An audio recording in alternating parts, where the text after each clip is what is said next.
So moving on, question number 5 comes in here from Brett. Hi there, Brett. Thanks for your question. So Brett is saying, I'm just about to buy my first home at the age of 35. Over the next 20 years, I want to gain enough properties to have an income of £3,000. I also want to own 4 properties in a trust so that when I die, my children won't have to pay capital gains tax. In about 5 years, I want to release enough money. In about 5 years, I want to release enough equity from my home to start me off. We are doing it up and extending it, etc. What would be the best way to do this? All right, Brett. Well, thank you for your question there. Seems to be a few property investing questions creeping into this week's webinar, which is all good because we welcome questions from anybody connected with the property industry. But in terms of what you've outlined here, Brett, it does seem to be that you've given yourself a very realistic and lengthy timescale here in order to do this. And it's great that you're sort of thinking long term, because what I do see in a lot of the property industry is that, this is particularly driven by people that sell the property investment training, for example, is that you can be an overnight millionaire and everything's going to be rosy. And we all know that that's unlikely to be the case. And it does take time and effort, and consistent time and effort, to be acquiring properties and building a portfolio, particularly with the way that things have been going over the course of the last couple of years. But one of the things I want to say from where you are, doing some form of equity release on your existing home may be a good way to help you get started. It is what a lot of people do initially, is to release some cash from their property through some kind of remortgage or refinancing exercise on their existing home, and then they take that cash and start using it to put down payments on properties, or deposits, shall we say, and then getting mortgages in place and growing the portfolio that way. Now, one of the things that you want to be careful of here, Brett, is that taking on more debt, in effect, to build your portfolio potentially increases your risk of zero. And the risk of zero is effectively, over a long enough time scale, there is a possibility that things could go wrong. You could lose your job. You could get caught up in, I don't know, a banking fraud, or God knows what else. There could be something that might happen over that period of time, and you might be in danger then of losing your home and your portfolio. Okay, so these are things to be thought through, and to be given the respect that they deserve when you're talking about taking on this sort of opportunity. So one of the things to bear in mind might be, if you are going to take that short-term risk, make it as short-term as possible. And what I mean by that is, let's say, for example, you release, let's use round figures, 50 grand to get started, okay? You might put that into 2 or 3 properties, do them up, and then sell them, okay? Now, there will be capital gains issues and all the rest of it, but the point is, if you're then getting back, say, 80,000 or more, then you might do another couple of properties, do them up and sell them, so that you're getting back maybe 110, something of that nature, and then taking that 50 grand and paying it back off your mortgage. So you've used that, you've taken that debt short term, you've used it to buy a couple of properties, you've flipped them, so you're not holding them long term. You've then created extra cash, okay? Yes, you've paid a bit of tax on it, but the point is, you've then got a pot of money that you've created that isn't risking your main home in order to grow your business. Does that make sense? So that's something to kick around, and this is something I would look at if I was in your shoes. And then you can take that pot of money, and let's say you've made 50, 60, 70,000 by doing 3 or 4 flips. The next step might be to run 2 strategies side by side. So you might be in a position to flip, take that pot of money, divide it into 2. One strategy is flipping properties for profit, as you've been doing. And the other stage is to buy below market value, put the money in for a deposit, then do a refinancing exercise later on, and we pull that deposit out and go again. But what you've got to bear in mind is, when you're doing this refinancing exercise, is that your exposure to capital gains tax isn't based on the level of equity in the property. It's based on the increase in value over the period of ownership. And one of the things that catches some investors out, particularly the ones that have been in it for a while, is that they, as the property rises in value, they strip out equity in order to buy more properties. Okay, and then they end up with a property that's worth maybe 300,000, but they owe 250,000 on it, but they bought it for 150,000. Okay, so the values increase massively, but when they sell it, there's only a little bit of equity, and the capital gains tax bill might be more than the available equity in the property. Okay, so it's something to think about, and it's something to be very careful with if you're going to go down this road. There's a lot to think about, and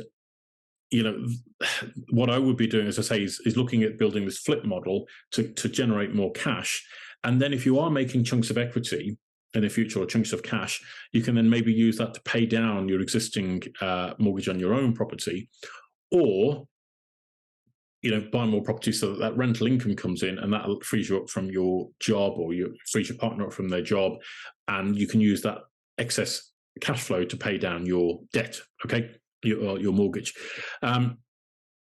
There might be another way, which is what I've talked about earlier on within this webinar. So go back and listen to the start of that, Brett, if you've just jumped onto this question. But you might want to consider things like lease options as a way to go forward.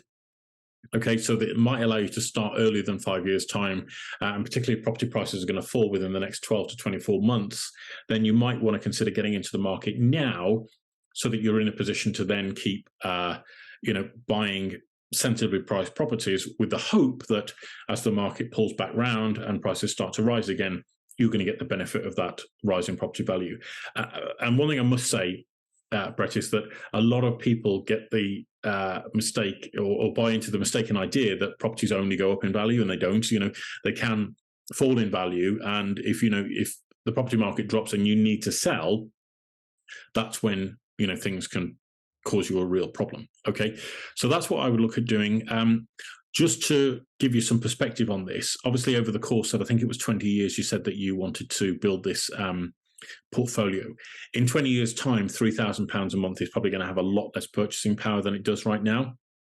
And I would say that typically, if you're looking at a profit of around about £150 a month, if you're buying well and you're building buy-to-lets as a stable portfolio base, and you're getting that £150 a month from your buy-to-lets, then you might want to think about the fact that you're going to need about 20 properties to reach that goal. And as I say, the buying power of that £3,000 a month could be a lot less in 20 years' time than it is right now. So you might want to think about a mix of strategy. As I say, flipping, it could be, your buy-to-lets, it could be a few lease options in there, it could be, one or two HMOs, or it could be serviced accommodation as a spread to help you get to that income goal a lot quicker.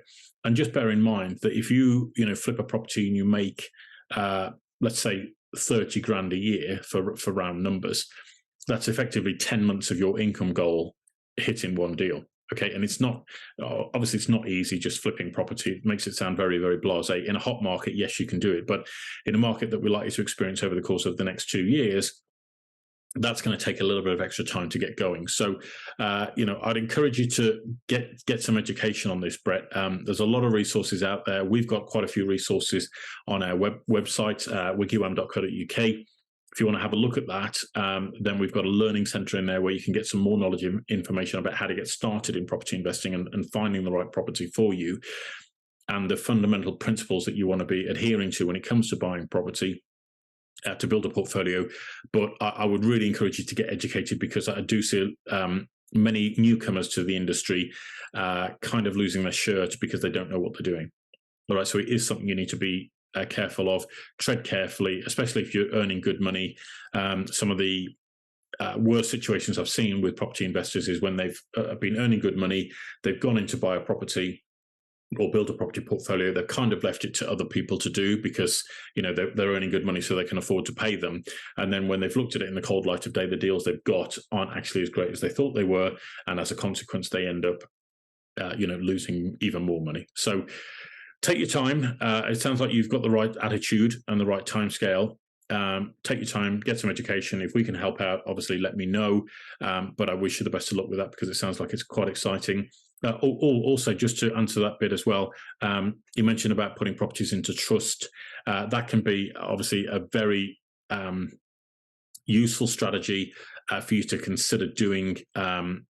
I would take some serious advice on that from a professional who knows what they're talking about in that field, so that you can make sure that what you're doing is fully compliant with UK tax law, just to make sure that you're not going to do something like one of these offshore trusts, which I have seen being offered in the UK market, which may or may not fall into alignment with UK tax law. And then the problem is you don't find out about it until such time as a claim is brought against you, and then you're having to, find that a court ruling means that your trust is no longer applicable and your portfolio is ripe for the picking. So yeah, just bear that in mind. All right.